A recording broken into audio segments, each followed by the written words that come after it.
आज आपण महाभारतातील असे काही मुद्दे बघणार आहोत जे ऐकल्यानंतर आपल्या जीवनात खूप मोठा बदल परिवर्तन होऊ शकतं. महाभारताचे युद्ध सुरू होते. दररोज कौरव सेनेचे मोठमोठे योद्धे मारले जात होते. पितामह भीष्मासारख्या ज्येष्ठ योद्धे कौरवांच्या बाजूने असून देखील त्यांच्या सेनेची सतत हानी होत होती.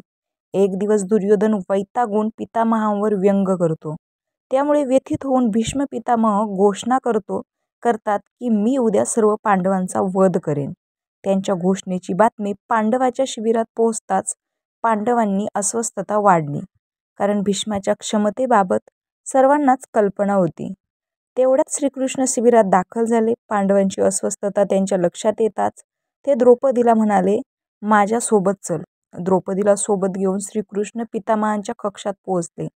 ती वेळ रात्रीची होती. स्वतः बाहेर उभे राहून ते द्रौपदीला म्हणाले की आज जाऊन पितामहांना प्रणाम कर. सांगितल्याप्रमाणे द्रौपदीने आज जाऊन पितामहांना प्रणाम करताच अखंड सौभाग्यवती भव असा आशीर्वाद त्यांनी तिला दिला.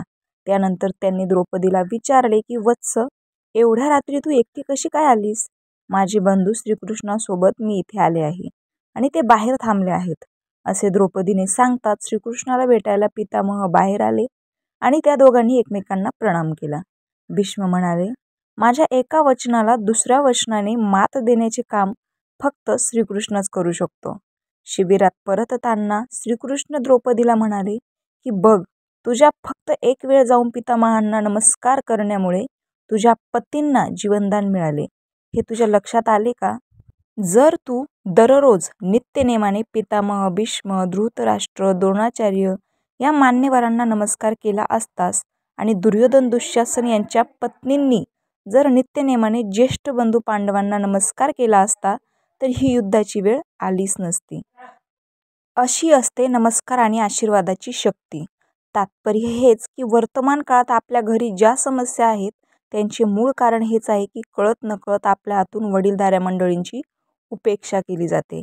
जर प्रत्येक घरात वडीलधाऱ्या मंडळींना दररोज नमस्कार करून त्यांचा आशीर्वाद घेण्याचे संस्कार असतील तर त्या घराघरात वितंडवाद सहज टाळता येऊ शकतो. असे घर स्वर्ग बनू शकते. मोठ्यांचा आशीर्वाद हे एक असे कवच आहे की ज्याला कुठलेही शस्त्र भेदूच शकत नाही. त्याचे बहुमोल कारण म्हणजे नमस्कारात प्रेम आहे, नमस्कारात विनय आहे, नमस्कारात अनुशासन आहे, नमस्कार आदर शिकवतो, नमस्कारामुळे मनात सुविचार येतात, नमस्कारामुळे क्रोध नष्ट होतो, नमस्कारामुळे अहंकार नष्ट होतो, नमस्कारात शीतलता आहे, नमस्कार अश्रू पुसण्याचे काम करतो.